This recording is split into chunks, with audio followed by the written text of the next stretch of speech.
We had seen just a short while ago that there was some violent scenes. Behind you, I can see the riot police. Talk us through the situation there now.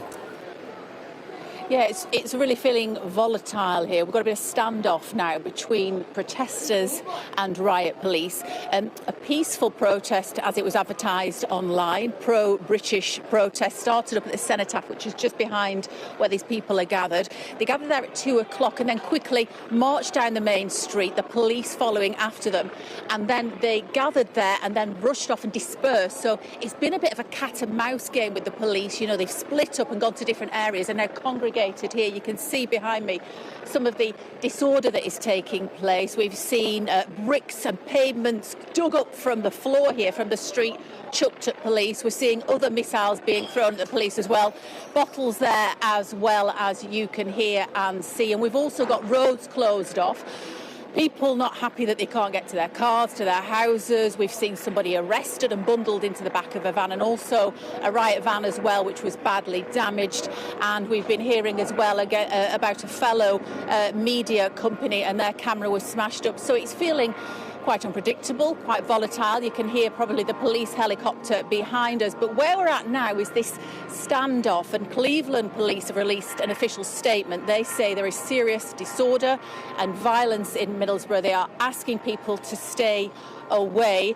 And, you know, police at the moment feel like they've got enough resources, but it doesn't feel like it's calming down. This has been going on since 2 o'clock, the protest.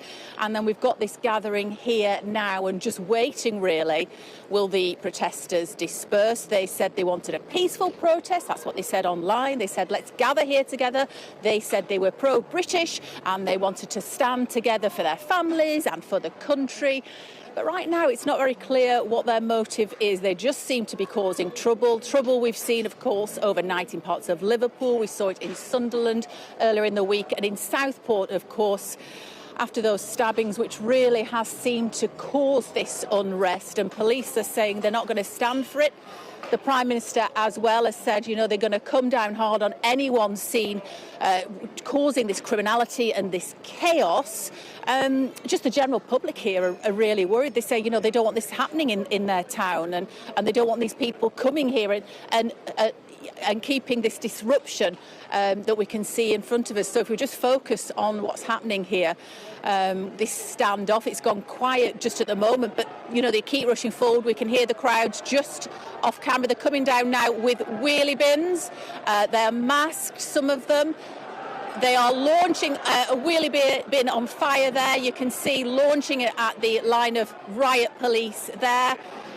There is a woman there. It's unclear if she's injured, but she is just being helped up by an officer. She's right in front of that wheelie bin, which is now on fire. There's more people coming with wheelie bins. People are filming it and shouting aggressively at police. That's being taken off now by one of the officers. Another one being thrown in. These are on fire. And, you know, earlier today, officials, the government, they said they didn't need to bring in the army. They can cope with this. They've got extra police on the street this weekend. But if you're living here, if you're one of these communities, it's very unsettling, it's very unpredictable, and it's very worrying. We've just walked down a street here and all the shutters are down. Usually on a Sunday, the community probably would have their doors open. You'd be able to go into cafes and shops. They are all completely shuttered down because they fear that what will happen here is what we've seen, the scenes in Liverpool, Bristol, and other parts of the country. We can see here the lady being led away, looking quite defiant, actually, as a photographer grabs a picture of her. But yeah, unsettling scenes here, isn't it? And things being thrown. You know, we're just standing back at the moment because it's just been so sporadic. Another wheelie bin, and cheers as that wheelie bin is thrown into riot police. You can see the atmosphere. It is so tense, so fraught and volatile. And that woman that was led away is now being put in a police van at the moment. But, you know, police saying, please do not come into the town centre at the moment. Yeah, Charlotte, look, we're going to stay with these pictures because, as you rightly point out, we are seeing the disorder in front of our eyes play out currently in the centre of Middlesbrough. The police seem to be holding the line there, and as you say, it looks like a standoff, but those wheelie bins may well continue to be thrown at the police. Just give us the background as to how this particular rally, protest, whatever they're describing it as, started, and If you can, Charlotte, can you situate as to where we are and where the rest of the protesters are? Have we got any sense as to how many are out there, where they're trying to get to, if possible? Yeah, well, we're near the cenotaph, actually, which is where it started at 2 o'clock. And just to the left of your screens is an area there. So we think there are a few there, dozens of people just there, dozens of people down the street where those wheelie bins came from. So it started as a protest. They said it was peaceful. It was advertised online as a pro-British peaceful demonstration. They said there would be a march. They said it was to stand together, solidarity. They were worried about knife crime. They were worried about immigration levels. And so they were having this. They said it was pro-country, pro-family. So that started at 2 o'clock, a couple of speeches, and then they marched quite quickly into the town centre. And on the way down, this is where we saw the scuffles. We saw the police van attacked. We saw somebody arrested and bundled into the back of a van. Once they were down there in the centre near the town hall, that is when they quickly dispersed. They went in different directions, so the police were sort of scrambling, chasing, trying to find them, and this is where we've ended up with the majority of the protesters. We've got this standoff, a bit like Liverpool yesterday. There was a standoff for a couple of hours. And at the moment, the police saying, do not come into this area. Extremely worrying, as you can imagine, for the local people who live here. We've got people in flats just hanging out of their windows, looking very concerned. And some of the older generation who just said, we don't want this, we want cohesion. But there's certainly something at play, isn't there? Not only sort of the far right-wing activists that we've seen in many of these protests. I think also, especially in Liverpool, people I spoke to, there's an underbelly of people who are just feeling unhappy. They're feeling worried about knife crime. They're feeling worried about social cohesion and the wait for public services. So there's a lot going on which the government will need to tackle, I suspect, pretty quickly, not only in the practical terms of policing and stopping this criminal behaviour, but also looking at ways that they can mend these communities, because there are a lot of unhappy people. But here, we're certainly getting that impression that it's a minority here now who are stoking up trouble.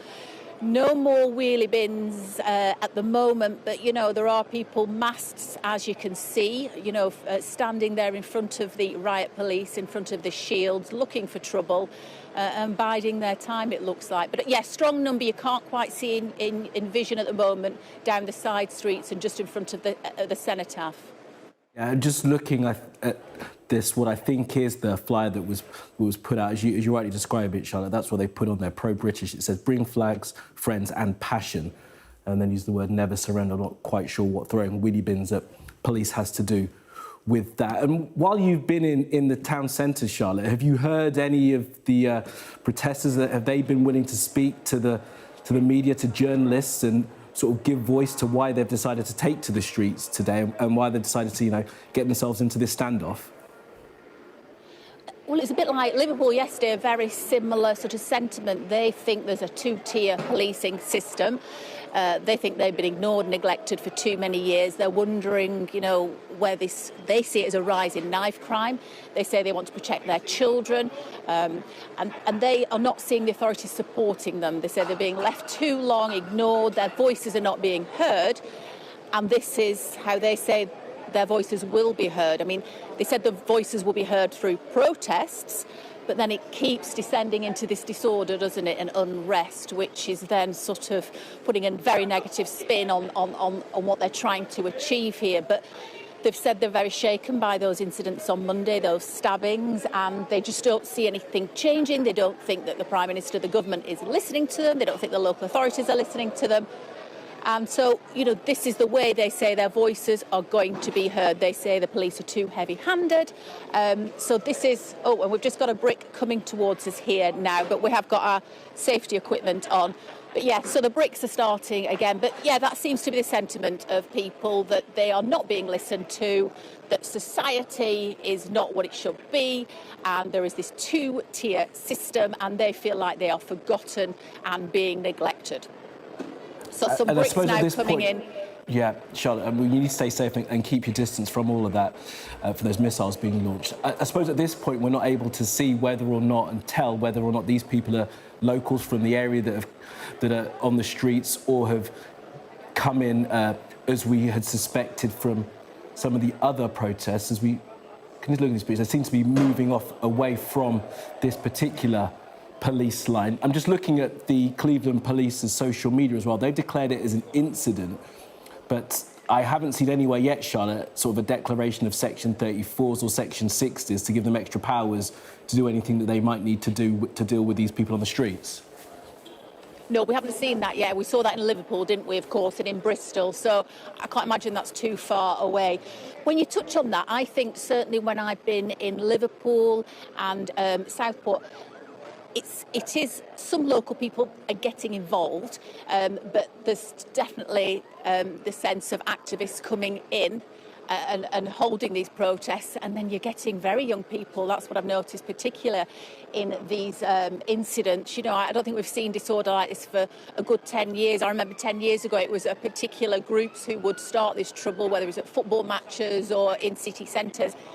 This does feel like a lot of young people are just getting involved. They see it happening and then they just, you know, getting masks on and getting involved. So it's difficult. It seems to be really hitting a point and with local people. You know, they may not have instigated it in the first place, but they see it happening and they feel disgruntled and they feel fed up and they are joining in. So, yeah, as you say, it seems to be moving that way. So we will follow it, of course, for you.